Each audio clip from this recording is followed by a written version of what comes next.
Corruption Watch ICW disomasi. Gara-garanya ICW dituduh telah mencemarkan nama baik Kepala Staf Kepresidenan Muldoko. Karena bukti-bukti yang dipaparkan ICW terkesan mengada-ada dan sangat bisa dipertanyakan. Jadi tadi saya kirim surat kepada si Egy, ya saudara Egy, surat teguran yang ketiga dan yang terakhir. 5 kali 24 jam kita berikan waktu kepada mereka untuk mencabut pernyataannya dan meminta maaf terhadap Pak Muldoko. Dan apabila tidak dia cabut dan minta maaf, saya nyatakan dengan tegas, Pak Muldoko, kami sebagai kuasa hukum akan melaporkan hal ini kepada pihak kepolisian.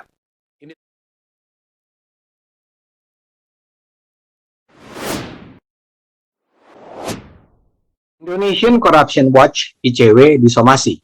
Gara-garanya ICW dituduh telah mencemarkan nama baik Kepala Staf Kepresidenan Muldoko. Kuasa hukum Muldoko mengancam akan mengadukan ICW ke polisi bila sampai waktu yang ditentukan tidak menyampaikan permintaan maaf dan mencabut tuduhan tersebut. Saya membaca siaran pers ICW pada 22 Juli 2021 yang ditulis 2 peneliti mereka. Terus terang, sesudah membacanya, saya harus menyatakan bahwa ICW dalam hal ini sangat sembrono dan mengecewakan.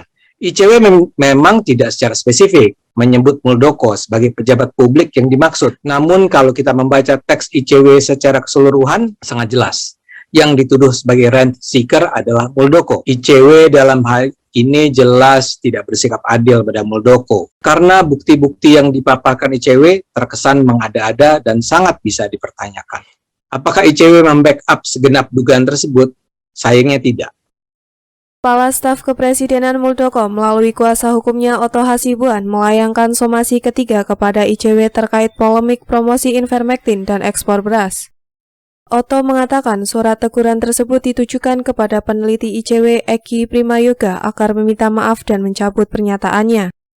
Kami berunding dengan Pak Muldoko. Pak Muldoko mengatakan sudah, namanya orang salah, siapa tahu dia masih mau berubah. Kita berikan lagi kesempatan sekali lagi kepada dia. Kesempatan terakhir. Jadi, tadi saya kirim surat kepada saudara Egy, surat teguran yang ketiga dan yang terakhir.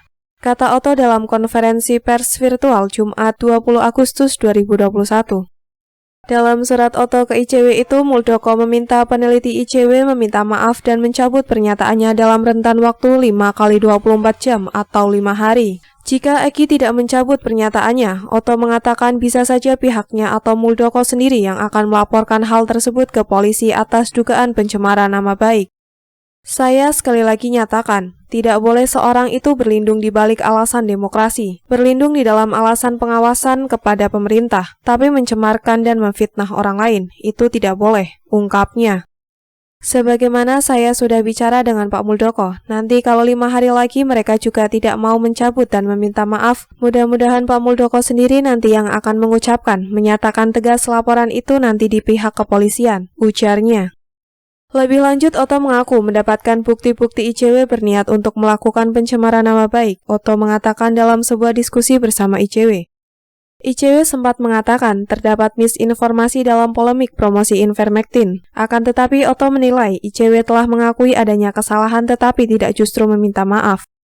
Jadi dengan tegas kami sudah dapat bukti-bukti kuat bahwa memang apa yang mereka lakukan itu baik dari siaran persnya maupun dari konferensi persnya. Diskusi publiknya jelas-jelas kami menemukan mens rea, yaitu niat dari mereka untuk melakukan pencemaran nama baik terhadap Pak Muldoko. Terbukti lagi mereka mengakui adanya misinformasi yang menurut saya bukan misinformasi, itu namanya disinformasi sebenarnya. Tapi katakanlah dia pakai istilah misinformasi, berarti kan dia sudah salah, mengaku salah tapi tidak mau mencabut dan tidak mau minta maaf, kata Otto. Selain itu, Otto mempertanyakan kepada ICW terkait sumber data dan klaim hasil penelitian terkait polemik promosi Ivermectin itu. Sebab menurut Otto, jika berdasarkan penelitian, harus ada metodologinya dan ada pihak yang diwawancarai. Namun menurutnya, tidak ada pihak yang diwawancarai. Karena itu, Otto menilai ICW hanya membuat analisis berdasarkan sumber dari media. Kalau ada sumber dari penelitian itu, mestinya haruslah diinterview, ditanyai bagaimana sebab musababnya, sehingga mendapatkan suatu hasil yang objektif dan kredibel. Tetapi namanya penelitian ternyata kenyataannya menurut saya ini bukan penelitian, karena ICW hanya membuat analisa-analisa dengan menggabung-gabungkan cerita-cerita yang ada di media sosial. Jadi ada satu berita, link berita dikaitkan dengan yang lain. Dikaitkan berita yang lain baru dia simpulkan. Hanya itu data yang dimiliki ICW, ungkapnya. Sehingga dalam debat-debat kami dengan mereka, saya katakan di mana perbuatan Pak Muldoko yang mendapat untung dari situasi seperti ini. Hanya itu jawaban mereka, bolak-balik tidak ada data-data yang lain. Mereka hanya merefer pada berita-berita media, papar Otto. Otto mengatakan nantinya pihaknya akan melaporkan Egy dengan ancaman pasal 27 dan pasal 45 Undang-Undang ITE apabila dalam rentan waktu 5 hari tidak dilakukan permintaan maaf. Otto mengatakan sebenarnya koordinator ICW Topan Husodo telah menjawab surat somasi yang dilayangkan. Akan tetapi menurut Otto dalam surat itu tidak disampaikan Topan apakah sebagai kuasa hukum dari Egy. Sementara itu menurutnya perbuatan pidana tidak bisa dipindahkan kepada orang lain, karena itu Otto meminta Egy meminta maaf. ICW kan bukan badan hukum yang saya lihat koordinator bukan direktur, bukan badan hukum. Oleh karena itu yang kami laporkan pasti adalah saudara Egy. Satu lagi Miftah, saya lupa namanya. Perbuatan pidana dilakukan oleh Egy, perbuatan pidana tidak bisa ditransfer, dipindahkan kepada orang lain. Siapa yang berbuat dia yang harus kena, ujarnya. Salah satu pemilik saham PT Nurupaya Perkasa selain Sofia Koswara adalah Joanina Rahman, dan dia diketahui sebagai anak dari Muldoko. Dia menjadi pemegang saham mayoritas, Joanina. Dan dia juga diketahui sebagai tenaga khusus di kantor staf presiden. Statement ini oleh ICW dikaitkan seakan-akan dengan pernyataan seperti ini saja, dia menuduh Pak Muldoko berburu rente atau mencari untung. Pertanyaan saya, di mana mencari untungnya? Sehingga di dalam debat-debat kami dengan mereka, saya katakan di mana perbuatan Pak Muldoko yang berburu rente mendapat untung dari situasi seperti ini. Dan hanya itu jawaban mereka bolak-balik ke saya. Nggak ada data-data yang lain. Mereka hanya merefer kepada berita-berita di media. Kenapa? Mereka ini adalah bukan pers. Mereka ini adalah organisasi biasa yang tidak boleh melakukan perbuatan seperti itu.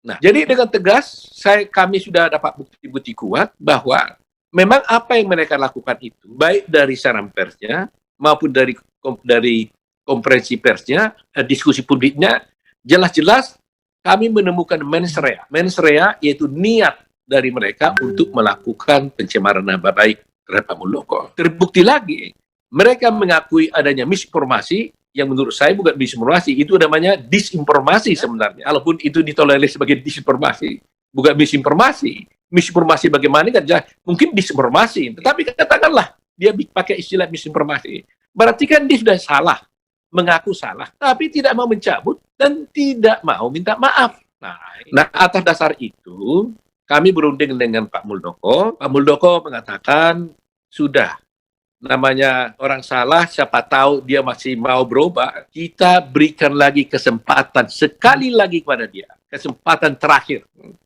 Jadi tadi saya kirim surat kepada si Egy, ya saudara Egy, surat teguran yang ketiga dan yang terakhir. Dan secara tegas kami nyatakan 5 kali 24 jam kita berikan waktu kepada mereka untuk mencabut pernyataannya dan meminta maaf terhadap Pak Muldoko. Dan apabila tidak dia cabut dan minta maaf, saya nyatakan dengan tegas, Pak Muldoko, kami sebagai kuasa hukum akan melaporkan hal ini kepada pihak kepolisian. Memang seperti yang disebutkan oleh Pak Otto, kalau pribadi dengan pribadi mungkin konteksnya memang orang tidak punya legal standing ya untuk sembarang menuduh orang kemudian minta bukti seenaknya. Nah, ini berbeda dengan konteks klien kami. ICW ini adalah lembaga yang sudah diakui oleh negara sebagai lembaga yang punya peran untuk melakukan pengawasan pemerintah. Jangan bilang karena Anda mengawasi legal standing. Legal standing apa? Saya juga punya legal standing untuk mengawasi pemerintah. Itu kita sama-sama punya hak yang diberikan oleh konstitusi mengawasi pemerintah. Tetapi tidak berarti karena punya legal standing bisa menuduh orang dengan cara melawan hukum. Tidak berarti berlindung di dalam alasan pengawasan bisa mencemarkan nama baik orang lain. Kami memastikan bahwa penelitian yang ICW hasilkan adalah bentuk pengawasan dari masyarakat terhadap jalannya proses pemerintahan. Dan saya selalu nyatakan tidak boleh seseorang itu adalah berlindung di balik alasan demokrasi, berlindung di dalam alasan pengawasan kepada pemerintah, tapi mencemarkan dan menfitnah orang lain. Itu tidak boleh. Karena begini, ICW ini kan bukan badan hukum yang saya lihat ya. Di sana pun saya lihat itu adalah koordinator. Ya kan, jadi bukan ada direktur, bukan badan hukum. Nah, oleh karena itu yang kami laporkan itu pasti adalah saudara Egy dan saudara satu lagi yang menulis itu Mifta saya lupa namanya. Ya, itu yang kita laporkan itu karena perbuatan pidana itu dilakukan oleh Egy. Nah, soal nanti karena perbuatan pidana itu nggak bisa ditransfer, nggak bisa dipindahkan kepada orang lain. Siapa yang berbuat yang dia yang harus kena gitu loh.